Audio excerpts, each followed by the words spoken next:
In an IMF press conference Friday in Washington, D.C., Adrian Cheesty, Deputy Director, Western Hemisphere Department, responded to a question from WinFM about the measures taken by the government to address the unemployment problem, which are viewed by critics as temporary and unsustainable. I don't think the measures taken by the government were short-term and unsustainable. I believe he's talking about training programs, and these are permanent investments, even if they finish, because you've strengthened the labor force. Now, maybe he's talking about something beyond that, but if so, I can answer that bilaterally as well.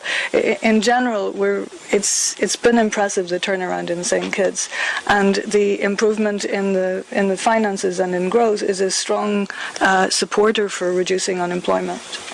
The IMF late last year had reported a 10.2% growth in employment in the first half of 2013. The PEP, funded by the Sugar Industry Diversification Foundation, SIDF, is considered a major part of that growth and has been criticized by opposition politicians and pundits as an election ploy by Prime Minister Dr. Denzil Douglas.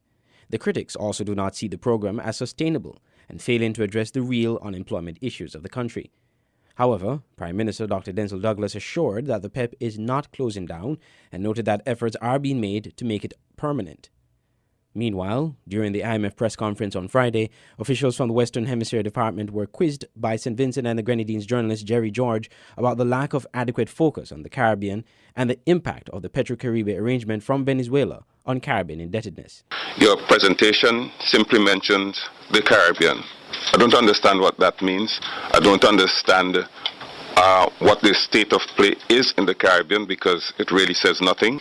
Venezuela's supposed assistance to the region has greatly increased the national debt of the country.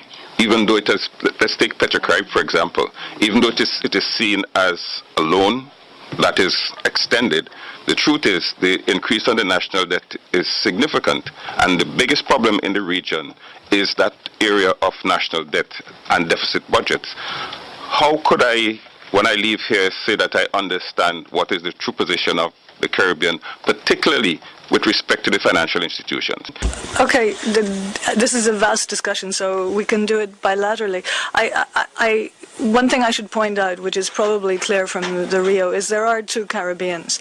There's the tourist-dependent Caribbean and the commodity-exporting Caribbean, and we do distinguish between those. However, I would say that the theme is the same in both of them this year, that growth, even though it's higher in the commodity export, it's still disappointing. So it's up, but it's disappointing in both. It's a unified message. In both Caribbeans, we're worried about debt.